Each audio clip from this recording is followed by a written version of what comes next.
Wah, aku kangen banget sih. Kangen banget. Terima kasih sudah beribadah hari ini. Dan jujur aku itu kangen karena hampir 1 bulan aku AFK gitu ya. Dari KGC. Jadi eh, I'm really glad to be here. Gitu. Oke, jadi aku pengen buka sermonku hari ini dengan sebuah pantun. Ya, tolong dibantu, tapi jangan teriak cakep, teriaknya menyala abangku, begitu ya. Boleh ya? Boleh ya? Ke pasar beli buah apel. Kurang kompak. Nggak bagus kalau nggak kompak. Oke, sekali lagi ya. Sekali lagi ya. Ke pasar beli buah apel. Udah siap dengerin gospel? Nah, ya itu aku cuma bikin 2 itu aja. Biar nggak kelamaan, pusing juga. Oke, terima kasih juga buat seluruh volunteers, pelayan yang ada di sini. Boleh kasih tepuk tangan ke teman-teman yang hari ini melayani. PAW-nya keren, walaupun David sebenarnya agak nganggur gitu ya. Ya, masuk. Intro. Terus setelah itu David awkward banget. Tapi hari ini siapa yang terberkati sama praise and worship kita? Luar biasa sekali. Oke, buat yang masih di belakang-belakang boleh silakan duduk ya kan. Oke, aku langsung buka pertanyaan di awal sermon ini dengan sebuah pertanyaan begitu ya. Siapa yang pernah di ghosting? Vira lempeng, Arsel. Lempeng banget Vir. Siapa yang pernah di ghosting? Boleh angkat tangan? Di ghosting. Kelihatannya hampir semua pernah di ghosting ya. Betul? Nge-ghosting nanti. Ini bau-bau kesombongan dari Pak. Oke, rasanya hampir setiap kita tuh pernah di ghosting. Bukan cuma di ghosting sama gebetan, sama ya pasti gebetan ya, kalau pacar di ghosting putus berarti kan. Bukan cuma kita di ghosting sama gebetan, tapi kita juga di ghosting sama orang-orang lain. Misal, di ghosting sama temen lah. Tiba-tiba kita di suatu momen, deket banget sama sahabatku yang ini. Ko Charles misalnya, kangen aku sama Ko Charles. Datang jam 11. Terus tiba-tiba sahabatku ini tiba-tiba pergi. Tanpa alasan yang jelas. Atau mungkin di sini yang suka ormawa gitu kan. Di ghosting sama senior kita. Tiba-tiba kita nggak diwawuh, nggak diwawuh itu apa bahasa Indonesianya ya. Nggak dianggap, disiwa gitu kan. Kita di ghosting juga mungkin kalau yang sudah kerja sama atasan kita, waduh. Kita setelah diberikan tugas yang seabrek, tiba-tiba atasan kita menghilang begitu ya. Nggak ada kabar, nggak ditemani, nggak dibantui. Rata-rata orang-orang di sini, atau kita ngomong manusia, itu pernah di ghosting. Nah, aku juga punya sebuah pengalaman di ghosting yang cukup pahit sebenarnya. Sama seorang partner bisnisku begitu. Aku nggak akan ceritain detail karena nanti takutnya orangnya nonton gitu kan. Terus tersinggung begitu. Tapi pada intinya di salah satu bisnis atau usaha yang aku punya ini, bisnis kelihatannya terlalu tinggi gitu, usaha gitu, UMKM. Yang aku punya ini itu mencetak angka profit yang paling tinggi. Mencetak keuntungan yang paling tinggi. Jadi aku punya beberapa lini usaha begitu kan. Nah di usaha yang ini adalah yang mencetak angka profit paling tinggi. Kesepakatan di awal ketika kami membuka bisnisnya, jadi kami buka bisnis A misalnya gitu ya. Bisnis ini tuh jadi prioritas utama di antara bisnis-bisnis kita yang lain. Jadi ceritanya aku punya bisnis, partnerku punya bisnis, kita ketemu membuat bisnis baru, dan kita deal-dealannya adalah bisnis ini adalah priority, top priority. Karena ini adalah bisnis yang sangat menjanjikan dan salah satu expertise kami begitu. Nah, singkat cerita, di setiap proyek, setiap proyek-proyek, ini kalau ngomong proyek kan agak kejam ya, proyek lah ya. Di setiap proyek, aku itu ditinggal sendirian karena partnerku ini selalu ada aja alasan untuk nggak ikut proyeknya. Bisa jadi ya ini waktunya family time begitu. Dulu zaman masih pada pacaran begitu kan. Oh setiap ini di hari Sabtu misalnya. Nggak bisa ikut aku, Andre. Gara-gara ini waktu sama pacarku gitu. Terus setelah itu proyek lainnya lanjut, sakit. Apa aku gak enak, loro aku. Terus tiba-tiba suatu saat lagi ada proyek lagi, gak bisa aku ada proyek sing lain. Sekali, 2 kali, 3 kali masih kita maklumi kan. Tapi lama-kelamaan aku merasa ini udah gak masuk akal gitu. Walaupun dia selalu ngeles di setiap tanggung jawabnya, aku tuh tetap berbuat baik sama dia. Dan terus mendatangkan dalam tanda kutip pundi-pundi uangnya. Klien-klien itu terus tak carikan. Terus aku tetap ngasih pembagian keuntungan yang fair buat dia. Dan juga masih melibatkan dia di dalam setiap pengambilan keputusan yang ada. Nah, akan tetapi suatu kali dia yang dapat proyeknya besar. Proyeknya besar. And you know what? Dia melupakan setiap perbuatan-perbuatan baikku sama dia selama ini. Dengan cara apa? Dia jadi perhitungan sama aku. Dan bahkan ngenesnya adalah dia dengan tidak sungkan ngeklaim bahwa kesuksesan bisnis ini adalah hasil kerja kerasnya. Kita seringkali dipertemukan sama orang-orang yang seperti ini kan. Kita berbuat baik, ya kan? Kita berbuat baik, tapi kita malah dijahatin. Nah di ayat perenungan kita pada hari ini, kita bisa lihat juga nih, yang tadi panjang banget kita baca, ya itu satu pasal full itu ya. Yusuf juga mengalami hal yang hampir serupa. Secara latar belakang, kejadian 40 ini bercerita tentang bagaimana perjalanan Yusuf setelah dibuang dan dijual oleh kakak-kakaknya. Kalau mungkin kita flashback lagi ke pasal 39 ya, nggak akan kita baca. Kita bisa menemui sebuah cerita yang ikonik. Di mana Yusuf, mungkin kemarin kalau di cowok dibahas ya, atau yang di perempuan ya. Cerita ikoniknya apa? Yusuf digoda oleh istrinya Potifar. Dan singkat cerita, karena difitnah oleh istri Potifar, Yusuf masuk ke dalam penjara. Tetapi yang menarik di sini, ya kan, Yusuf ini orang yang penuh dengan dalam tanda kutip kesialan dalam hidupnya. Kemalangan dan penderitaan itu dia datang bertubi-tubi. Tetapi Allah tetap menyertai Yusuf. Nah judul dari sermonku hari ini adalah God's Sovereignty. Kalau sermonku disimpulkan, di sini kita akan melihat sebuah kedaulatan Allah yang absolut dan dapat menjadi kekuatan kita. Kita masuk ke poin pertama, kita bisa lihat dari apa yang sudah kita baca, kita akan lihat di respon Yusuf. Di awal ayat pembukaan ini, di pasal ini, itu kita melihat ada 2 orang, betul ya? Juru minum sama juru roti.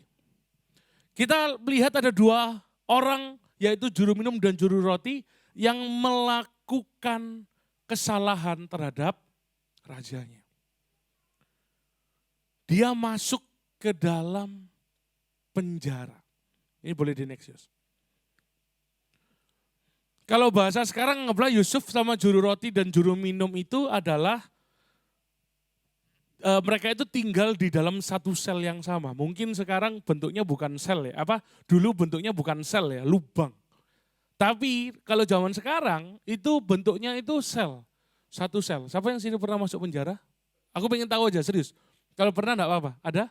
Puji Tuhan enggak ada. Ya, yang penting jangan dimasuk penjara rompi kuning begitulah kan. Rompi kuning.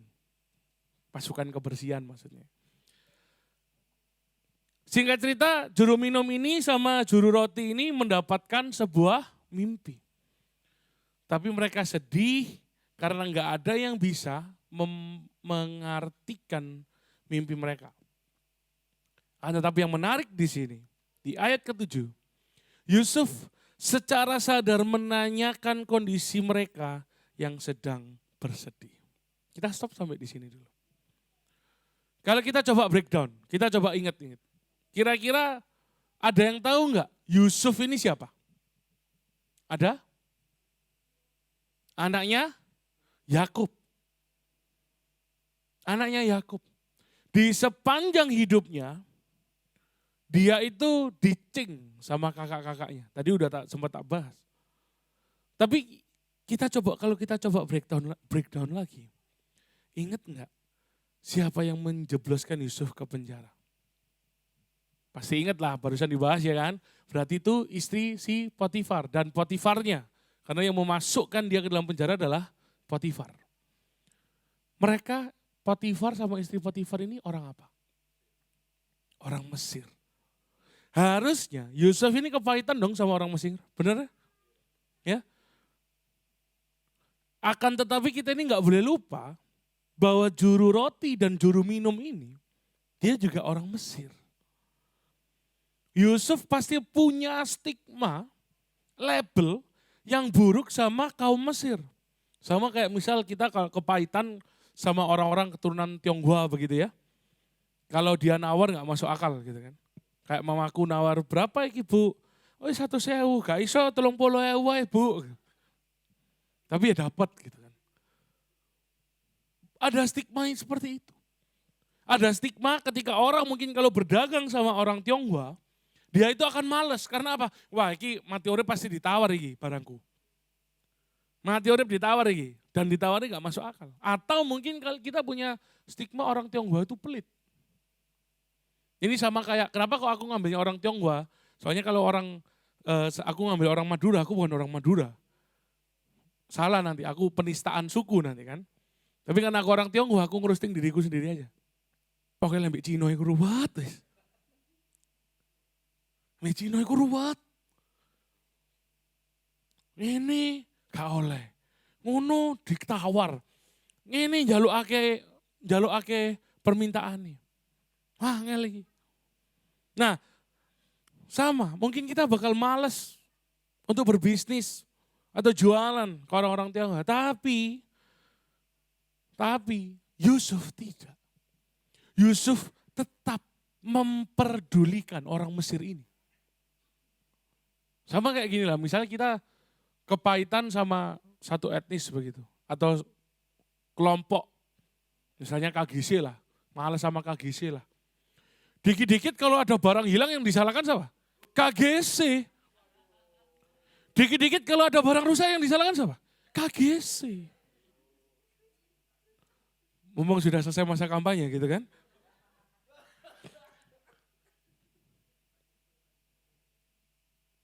Dikit-dikit yang hilang KGC. Kalau nggak mau rusak, nggak mau hilang, jangan dipakai. Taruh di gudang gitu. Nah, ini stigma yang sama teman-teman. Stigma yang sama.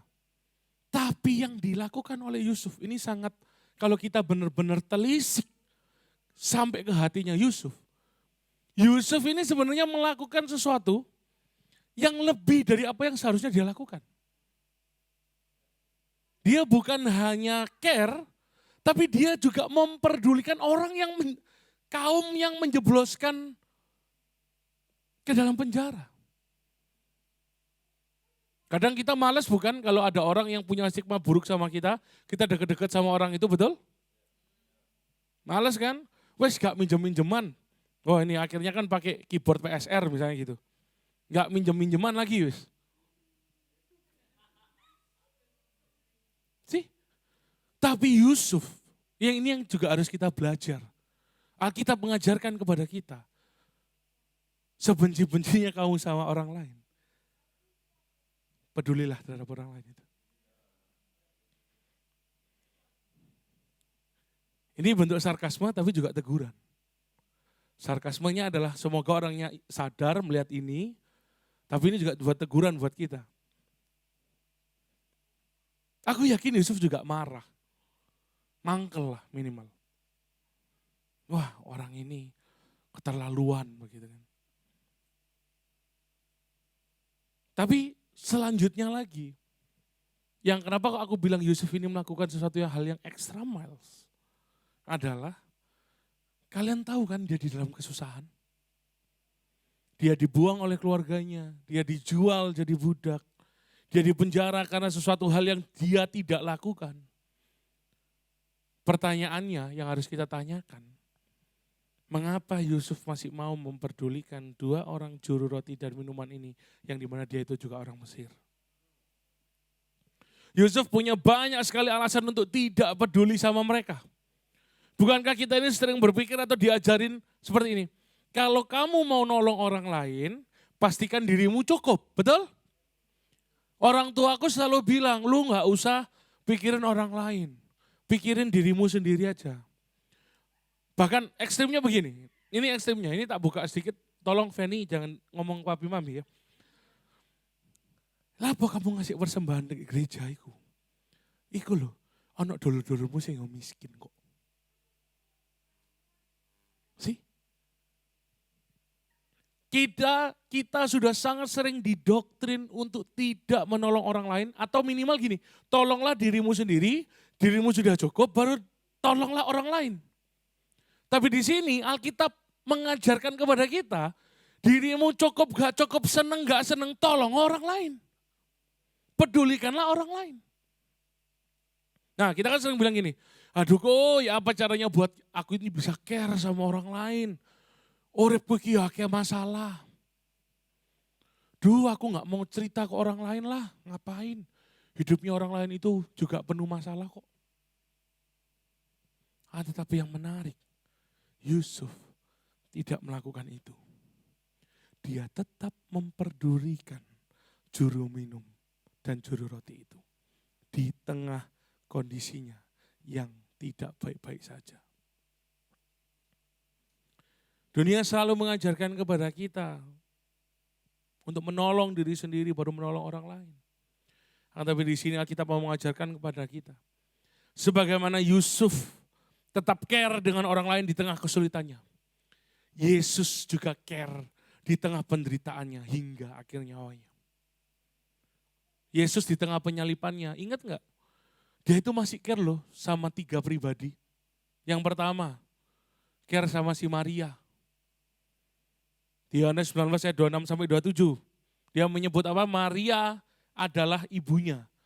Ibu ini anakku dan Maria ini ibuku. Simpelnya seperti itu. Yesus care. Dia lagi udah berlumuran darah, dicambuk, dipaku. Lalu apa? Ketika dia disalib, dia juga masih care dengan siapa? Penjahat di sebelah kanannya. Penjahat yang bertobat, ingat Lukas 23 ayat 43. Kalian bisa cek sendiri bagaimana Yesus di tengah kesakitan dirinya, dia juga masih care dengan penjahat yang mau bertobat itu. Dan terakhir yang menurutku ini wow, efeknya besar banget. Pada puncaknya ketika Yesus di atas kayu salib, dia memintakan ampun kepada Bapaknya untuk orang-orang yang menyalibkan dia. Lukas 23 ayat 34. Bayangin, orang yang nyalibin dia, Tuhan mohonkan ampun. Berarti ini menandakan Tuhan Yesus itu walaupun di dalam kesengsaraan dirinya, penderitaan manusiawinya, dia tetap memperdulikan orang lain. Ini berarti Alkitab sedang mengajarkan kepada kita, walau dalam setiap kesulitan kita, kita harus tetap melayani dan peduli kepada sesama kita. Karena apa? Kristus juga melayani kita walaupun mungkin kita tidak peduli dengan dia.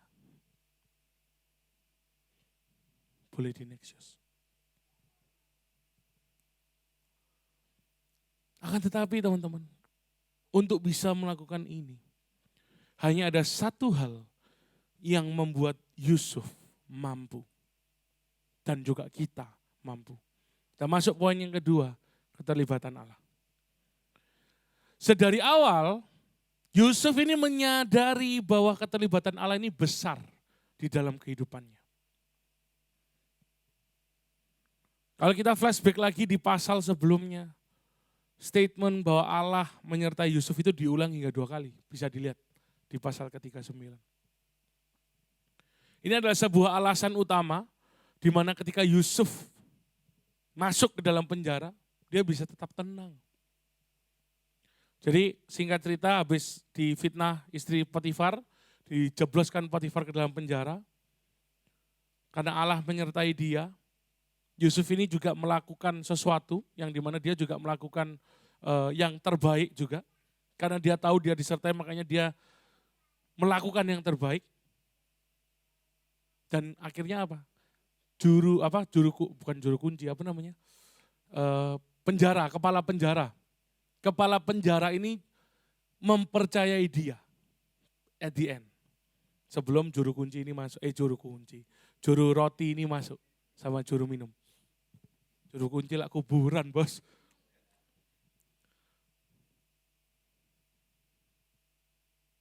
Dia tetap tenang, tetap santai. Padahal kalau kita masuk penjara, nyantai nggak kita? Apalagi kalau kita melakukan sesuatu yang salah aja kita masuk dengan nggak nyantai kan? Apalagi kalau kita nggak salah. Kita lebih nggak nyantai lagi, loh aku ini nggak salah loh. Dan ketika mereka bertemu juru roti, juru minum dan Yusuf ini, di ayat ke-8. Yusuf, ini adalah bukti bahwa Yusuf menyatakan Allah di setiap yang dilakukannya. Di ayat 8 bilang begini, ketika juru roti dan minuman itu menyampaikan kegundahannya, mimpinya kan, kegundahannya bahwa mimpinya itu tidak bisa tertranslatekan dengan baik, tidak bisa diterjemahkan sama siapapun. Yusuf dengan tegas berkata begini, bukankah Allah yang menerangkan arti mimpi? Yusuf gak bilang, tak cobain dulu ya. Tapi aku gak tahu nih berhasil apa enggak. Yusuf gak bilang gitu. Yusuf dengan tegas menyatakan, bukankah Allah yang menerangkan arti mimpi? Dia juga gak berkata begini, gak tahu sih gagal apa enggak ya. Tapi tak cobain. Enggak. Dia tegas. Bukankah Allah yang mengartikan arti mimpi.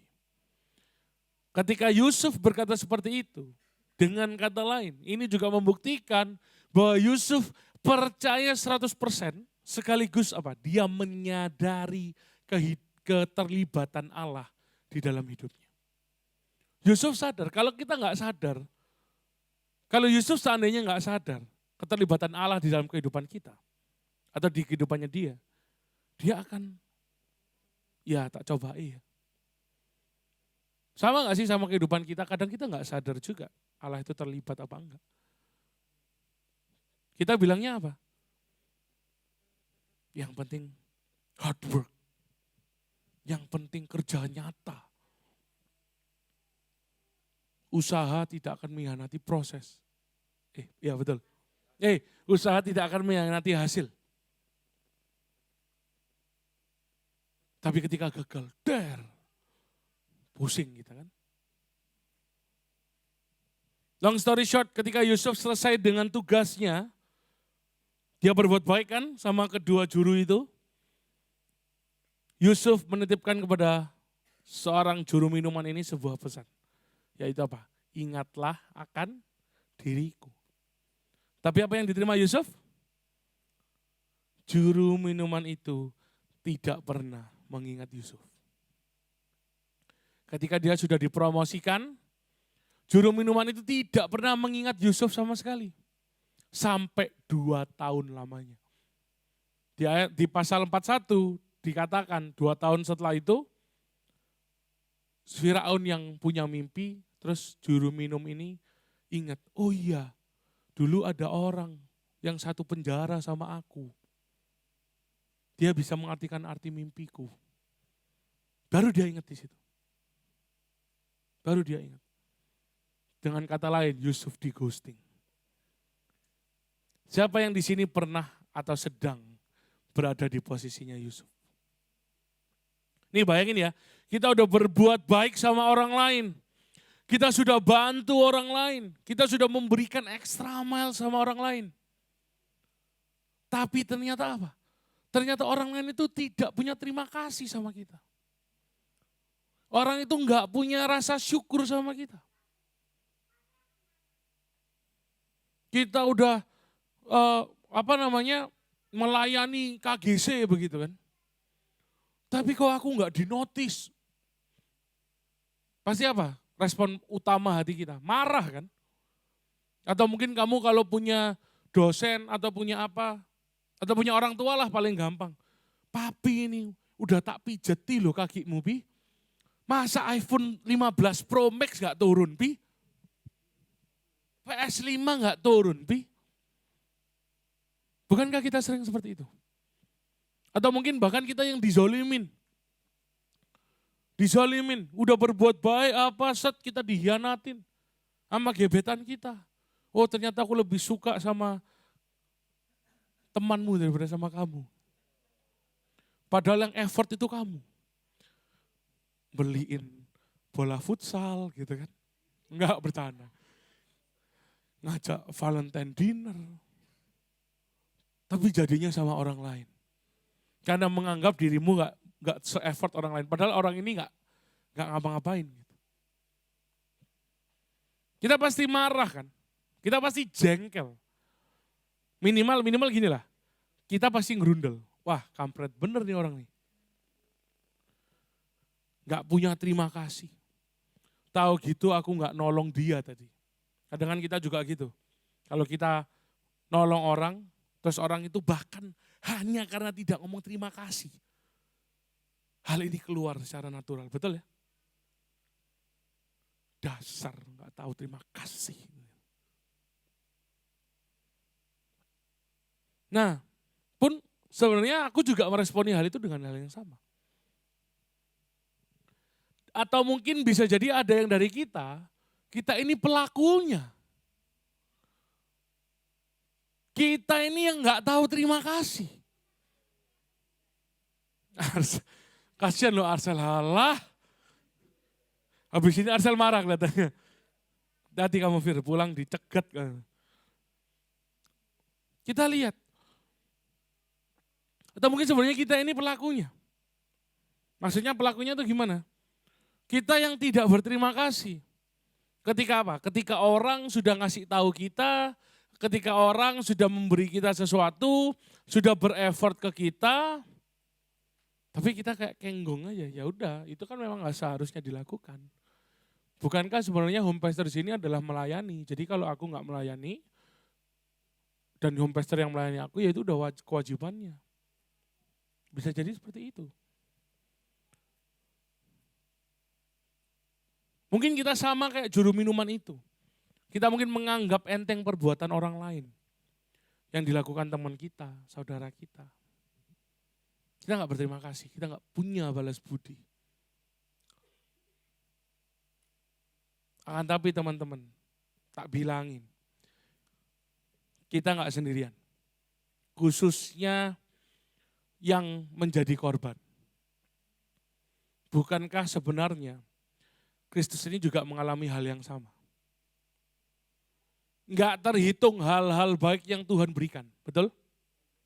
Sama bangsa Israel. Enggak kurang-kurang. Cintanya Tuhan sama Israel itu turah-turah. Perbuatan baiknya Tuhan sama orang Israel itu turah-turah. Mulai dari Yesus oe, ya, Yesus oe, sampai dia mati di 33 tahun, Sudah berapa mukjizat perbuatan baik yang dia lakukan untuk orang-orang Israel. Ingat mukjizat pertama Yesus apa? Air jadi anggur di Kana. Bayangin orang lagi kesusahan, anggurnya habis. Harus pergi dulu, nggak kayak sekarang ya. Wah, anggurku habis, tak ke hoki dulu, nggak ada bos. Di situ barel-barelan bos. Barel-barel, tahu barel ya apa? Gentong. Nggak ono botolan-botolan, nggak ada. Tapi apa? Yesus mengubah air itu jadi anggur. Walaupun ya memang mujizat Tuhan itu tujuannya adalah menyatakan kedaulatan Tuhan. Tapi di side effect-nya itu kan ada perbuatan baik yang menyenangkan hati. Betul ya? Enggak terhitung berapa banyak hal-hal yang menyenangkan hati yang Tuhan berikan. Yang Kristus berikan. Nyembuhin orang kusta. Memberi makan 5.000 orang. Bangkitin si Lazarus. Enggak terhitung. Tetapi kira-kira apa yang dia terima? Pujian? Medali Man of Honor? Bukan. Alih-alih dia menerima sebuah award, dia menerima sebuah persekusi. Dia menerima sebuah kriminalisasi. Dia dicambuk, disiksa, dihukum. Selanjutnya apa? Penjahat yang keji. Pemain musik boleh naik. Puncaknya bagaimana? Puncaknya hidup Kristus yang tidak bercacat celah itu ditukar dengan seorang penyamun namanya Barabas. Sebagai penutup, sama-sama kita buka di Yohanes 18 ayat 38b sampai 40. Itu di next ada kok. Oh sudah ya. Nih aku baca ini. Kata Pilatus kepadanya, apakah kebenaran itu? Sesudah mengatakan demikian, keluarlah Pilatus lagi mendapatkan orang-orang Yahudi dan berkata kepada mereka, aku tidak mendapati kesalahan apapun padanya. Tetapi pada kamu ada kebiasaan bahwa pada Paskah aku membebaskan seorang bagimu. Maukah kamu supaya aku membebaskan raja orang Yahudi bagimu? Mereka berteriak pula, jangan dia, melainkan Barabas. Barabas adalah seorang penyamun. Kalau di kitab Kejadian diceritakan bahwa antara juru minum dan juru roti itu, juru minum ini mendapatkan sebuah promosi, betul ya? Dan juru roti ini mendapatkan sebuah hukuman. Sebenarnya juru minuman ini itu juga melakukan kesalahan sama dengan juru roti. Tapi di kitab Kejadian, karena Firaun sedang ulang tahun, maka si juru minuman ini diangkat, dipromosikan, sedangkan yang juru roti ini diadili atas kesalahannya. Harusnya juru minuman ini juga diadili, betul ya? Tapi dia mendapatkan anugerah belas kasihan dari Firaun. Akan tetapi di Yohanes kita lihat, sebenarnya Pontius Pilatus juga menawarkan keselamatan. Betul ya? Bagi Yesus. Karena pada saat itu Israel sedang merayakan namanya Paskah. Akan tetapi malah orang-orang Israel ini sepakat bahwa penghapusan hukuman Kristus yang suci itu ditukar dengan penghapusan hukuman seorang penyamun. Kristus yang harusnya gak layak untuk dia mati, dia gak salah, di salib itu dia gak salah. Bedanya apa? Kalau di Kejadian, juru roti sama juru minum ini salah, tapi dia mendapatkan pengangkatan. Yesus, dia ini gak salah, tapi dia disalahkan. Bahkan yang paling menurutku paling keji adalah hidupnya dianggap tidak lebih berharga dari seorang penyamun. Padahal dia ini adalah orang yang suci. Saint people. Tapi lebih dari semuanya itu, bukankah Kristus tetap mati untuk orang Israel? Bukankah Kristus tetap mati untuk kita semua? Dia tetap menanggung hukuman yang memalukan tersebut untuk menggantikan kita di atas kayu salib. Sebenarnya yang menyalibkan Kristus itu bukan orang Romawi, akan tetapi orang Israel. Kenapa? Berarti apa? Kristus disalibkan bukan oleh orang fasik, malah justru dia disalibkan oleh orang percaya. Nah, pertanyaannya adalah yang harus kita renungkan hari ini. Seberapa banyak dari kita yang sering menukar Tuhan dalam kehidupan kita? Sebenarnya bukankah kita ketika kita menukar Tuhan, kita itu dalam tanda kutip menyalibkan Kristus lagi? Bukankah kita, mungkin kita punya impian, kita punya mimpi, kita tukar itu sama Tuhan. Kamu pengen dapat mimpimu bagus misalnya. Kamu menukar Tuhanmu dengan apa? Kamu mencontek. Kamu pengen kerjaanmu lancar. Kamu nuker Tuhanmu dengan apa? Mungkin kamu menipu customermu. Mungkin kamu menipu atasanmu. Yang kamu pura-pura kerja sehingga kamu gak kerja. Karena mungkin untuk kenyamananmu. Kita sangat rentan untuk kita menukar Tuhan dalam kehidupan kita. Untuk sesuatu yang kita cintai. Kita rentan untuk menukar Tuhan. Untuk sesuatu yang kita dambakan. Menukar Tuhan di sini artinya tentang mengkompromikan hidup kita dengan sesuatu yang di luar Tuhan. Dengan kita melakukan ini. Dan kita menukar Tuhan dengan keinginan kita. But yet, ketika kita sudah menukar Tuhan, bukankah Tuhan masih menolong kita? Bukankah Tuhan masih menunggu kita? Dan bahkan Tuhan masih menyelamatkan kita. Guys, di sini kita melihat baik Yusuf dan Yesus lewat semua hal yang sudah dilaluinya. Mereka bisa dikatakan, mereka berdua ini adalah orang yang berhasil menginfluence orang lain. Betul ya? Mereka bisa menginfluence sesamanya dengan apa yang mereka lakukan. Tapi masalahnya banyak orang Kristen ini salah sangka. Bahwa influence itu di pikiran kita apa? Bagaimana cara kita untuk berprestasi. Being number one. Harus menjadi tokoh, sukses di bidangnya, betul? Kalau sekolah harus ranking 1, IPK harus magna cum laude, baru kita bisa jadi garam dan terang, baru kita bisa jadi influence, betul? Sebenarnya itu juga baik, itu bagus.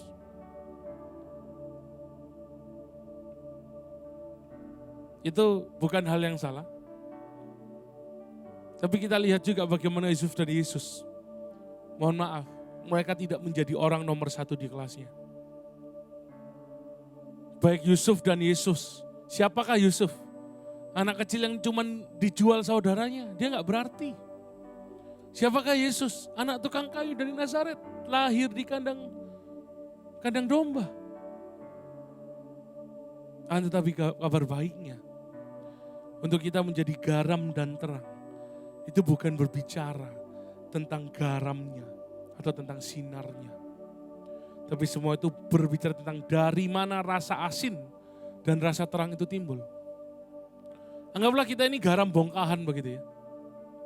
Kalau zaman Israel itu dulu garamnya itu bukan garam tabur kayak sekarang. Yang ditaburin sambil gini, bukan ya. Dulu itu dicos, gini, celup, kayak teh celup gitu.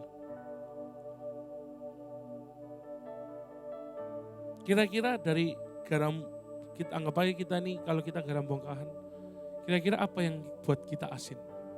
Bongkahannya? Bukan. Yang buat kita asin, Itu naturnya.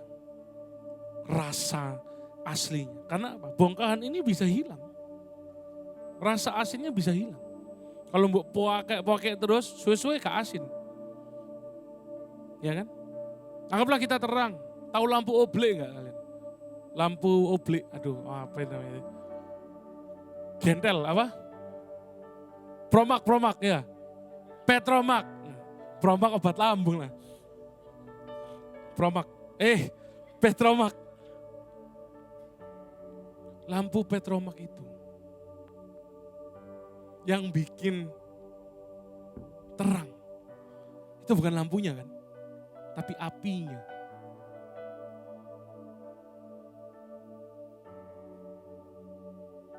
Berarti influence ini bukan berbicara tentang kita menjadi berprestasi dan terkenal. Influence berbicara tentang bagaimana Allah, bagaimana kita memancarkan sesuatu yang dari dalam keluar. Dan semua yang di dalam itu berbicara tentang apa? Allah yang kita pancarkan dalam kehidupan kita. Itu berarti walaupun ketika kamu jadi seorang yang mediocre, orang yang biasa aja. Tapi ketika kamu mengabarkan Allah dalam hidupmu, kamu tidak kompromikan menukar Allah dalam hidupmu. You are the salt and the light. You are the influencer. Dan kalian harus mengerti bahwa ini berada di dalam satu framework, yaitu kedaulatan Allah. Karena Allah berdaulat sama kita untuk menjadi garam dan terang. Karena apa? Karena Allah itu sendiri. Mari kita sama-sama tutup mata kita. Mari kita sama-sama renungkan bagaimana Tuhan sudah menyertai kehidupan kita. Mungkin sekarang kita merasa Tuhan itu tidak menyertai kita. Karena mungkin kita sekarang berada di fase yang buruk, kondisi yang buruk, di dalam penderitaan. Mungkin besok aku gak tahu aku mau makan apa. Mungkin besok aku gak tahu masa depanku bagaimana. Tapi pertanyaan yang harus kita renungkan hari ini, saat ini adalah, apakah kamu mau menerima kedaulatan Allah dalam kehidupanmu? Mungkin kamu merasa, aku gak merasakan kedaulatan Allah dalam hidupku. Buat yang ingin merasakan kedaulatan Allah dalam hidupmu, atau ingin merasakan keterlibatan Allah ke dalam hidupmu, boleh taruh tangan kananmu di dada. Mungkin kamu merasa hidupku biasa-biasa aja. Mungkin hidupku ya udah kayak gini aja dari dulu. Semua itu berusaha, semua itu karena kerja kerasku. Buat kamu yang merasa juga seperti itu, boleh taruh tangan kananmu di dada. I want to pray for you. Tuhan, hari ini kau lihat anak-anakmu yang menaruh tangan kanannya di dada. Biarlah hari ini Tuhan, Engkau menelisik setiap hatinya. Engkau ingatkan akan kejadian-kejadian atau hal-hal yang Tuhan proses dalam kehidupan mereka. Tuhan nyatakan dirimu lebih lagi dalam kehidupan mereka. Biar mereka mengerti kedaulatanmu nyata atas kehidupan mereka. Dan biarlah mereka bukan hanya bisa menghidupi passion mereka, tapi mereka bisa menghidupi kedaulatanmu dalam kehidupan mereka. Buat yang hari ini mungkin merasa terjebak di dalam suatu masalah. Buat hari ini yang mungkin merasa terjebak dalam suatu problematika. Biar Tuhan sendiri yang memberikan kelegaan. Biar Tuhan sendiri yang memberikan penyertaannya. Sehingga bukan supaya masalahnya cepat selesai, tapi kamu bisa mendapatkan Tuhan dalam kehidupanmu. Terima kasih Tuhan, hamba-Mu sudah selesai berbicara. Biarlah setiap firman yang keluar ini hanya berasal dari Engkau, meteraikan dalam hati kami, dan biarlah Kristus semakin dinyatakan di tempat ini. Terima kasih, hanya di dalam nama Tuhan Yesus Kristus kami sudah selesai beribadah. Amin.